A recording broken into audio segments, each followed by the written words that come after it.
Welcome to the live streaming of Take Back the Work, a call to action for women over 50. We are proud to be members of the new SAG-AFTRA union. I am Ellen Wacher, former chair of SAG's regional branch division of the National Women's Committee, who has so generously funded this program. Our purpose is clearly stated in the title. To give you a little bit of background, there are approximately 300 million Americans in this country today, of which 100 million are over 50. That number is growing daily because the baby boom generation, those born between 1946 and 65, Americans entered every age concept they have entered. The last remaining area is where we actresses are. We look too young to be grandmothers, too old to be mothers. We don't fit. We don't fit into the mindset of those with the money who fund television and commercials and film. Speaking of commercials, I've been watching a lot lately. Did you know that women over 50 don't buy expensive cars, smartphones, toothpaste, or most hair products? We do use a lot of medicines, however. We have organized this event to deal directly with the problem. Where do we fit? What do we do? Our goal is for those with the money who fund film, television, and commercial to see that it's much more than the 18 to 49 demographic that's important. We want to and we will be seen as we are today, active, attractive, and involved. Our guest to lead the workshop is Mona Finston, Public Relations, Branding, and Media Specialist from New York. Part of her job involves working to achieve brand identity with her clients. She is a former SAG actress who believes that the time has come to deal with the obstacles facing actresses over 50, positioning ourselves so that we can be seen, increasing the number of opportunities for us. Before introducing her, I have a couple of announcements to make. First of all, we wish to thank the University of Miami Newman Alumni Center for being so gracious as to allow us to use their facility. It's wonderful, and they're wonderful to deal with. Second of all, I wish to thank my former two co-chairs, Leslie Shreve in New York and Scotty Caldwell in California, who've been so wonderful to allow this program to come to fruition. In addition, you can't function without your SAG staff. I know it's SAG-AFTRA. We have Adam Moore, Nicole Hill, here Leslie Krensky, and Julie Balter, done a dynamite job and always do, and we have to thank them. Our method for taking questions will be fairly easy. After Mona's done with the presentation, we will take questions, obviously, from the people in the audience. We have devised a way so that those watching on the internet live stream can send in their questions. And you do so by emailing rsvpdiversity@sagaftra.org with your city, please. Spelling it, that's rsvpdiversity@sagaftra.org. The questions will come in, they'll be funneled to us, I'll give them to Mona, and we'll go. I will have a few concluding remarks at the end, and I'd like to turn this over to Mona Finston. Mona?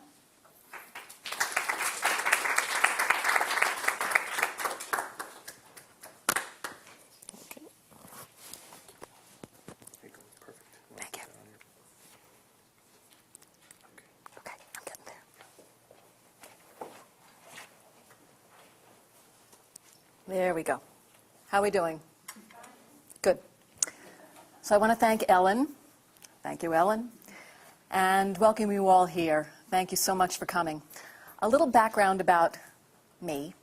I'm a member on honorary withdrawal from SAG-AFTRA and Equity. I made my living as a singer and as an actress for about 15 years, but then my life took a detour. And I've worked in Cuba and in Greenland and in New York and throughout the United States as a singer, primarily. And I've done live theater, I've done national tours, and I've worked as an extra in movies, including Can't Stop the Music with the Village People. That's my claim to fame. And I've studied improv in New York and with Second City in Chicago, and I've sung jingles, and now I'm a writer and a publicist. And I'm a 58-year-old woman. And like many of you here today and out in cyberspace around the country, for all intents and purposes, I've become invisible.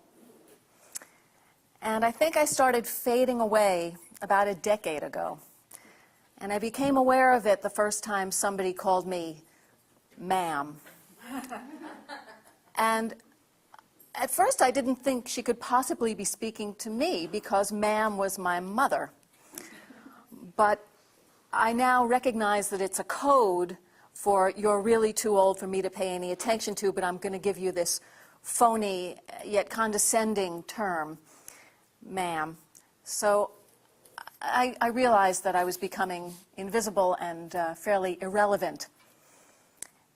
And it really got to me one morning when I was reading the New York Times over breakfast, and there it was, a full-page ad for a good product called Strivectin. This is not the actual ad. That one doesn't exist anymore, but it was a full-page black and white ad. And the ad copy was specifically targeted to women who have wrinkles. And the woman in the commercial, in the ad, was about 28, 29, and she wouldn't know a crow's foot if it landed on her. So that really aggravated me. I mean, have any of you had that kind of situation where you've seen something that really just put you over the edge? You realized you were not being appropriately targeted. Nobody was talking to you. And that happens to all my friends of a certain age, and it was time to do something about it. So I decided that since I was a publicist and a marketing expert, that I was going to do something in my own field that addressed this problem. And I decided I would create a new marketing company, PR and marketing, that specifically targeted women of a certain age, like me. And that was M&J Marketing Communications, and the J is a very good friend and colleague of mine who's also a card-carrying boomer woman. And our plan was to tap what I felt was a fairly untapped market, women over 50. And I also felt that nobody really knew how to talk to us. Do you talk to us like we're 20? Do you talk to us like we're 70? I mean, nobody quite understood the language to use. And there's our website for M&J. And this is what I thought. Companies are missing prime opportunities when they market only to younger women.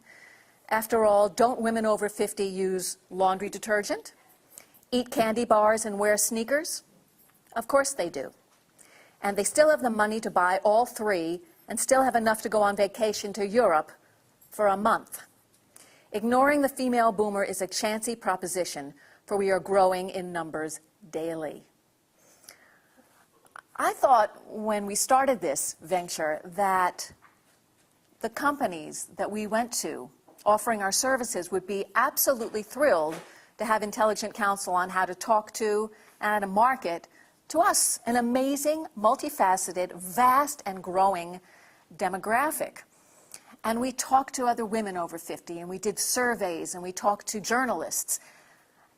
And when we got to talking to the brand managers, we found out that it wasn't so obvious. It wasn't as simple and as clear-cut as we thought it was going to be. The brand managers at these companies were very, very hesitant to age their brands. And aging the brand means They don't want to create a perception about their sneakers or their candy bars or their toothpaste. They don't want to create a perception that this is for grandma. This is a product for grandma, because they're much more interested in getting the younger women to buy their products. And they were afraid that if they talked to older women, it would be off-putting to the younger women that they really wanted to grab as consumers.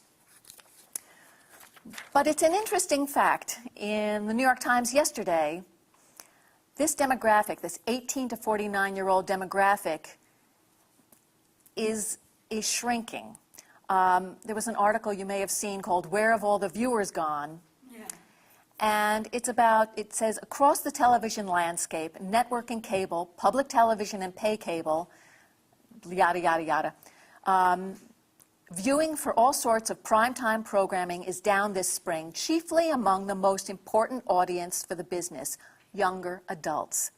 In the last few weeks, new viewership lows for network series have been recorded nightly among 18 to 49-year-olds, the group that still commands the highest advertising prices. So that audience that these companies are working so hard to talk to, that audience is not listening. So I would think this is a prime time to approach the audience that is listening, an audience that is interested, an audience that has been ignored for a very long time. Here are the facts. In the year 2000, 37% of the U.S. population was 50 or older. In 2010, that figure rose to 43%. That's pretty astounding. Stats reveal that as of 2011, people over 50 own 79% of all financial assets, control 80% of all money in savings accounts, and 66% of all money in the stock market. Can you beat that? Women over 50 spend 80% of the trillions of dollars spent on consumer goods and services, and yet we're still ignored. Boomer women control more than half of the nation's discretionary funds and 3/4 of the country's financial wealth.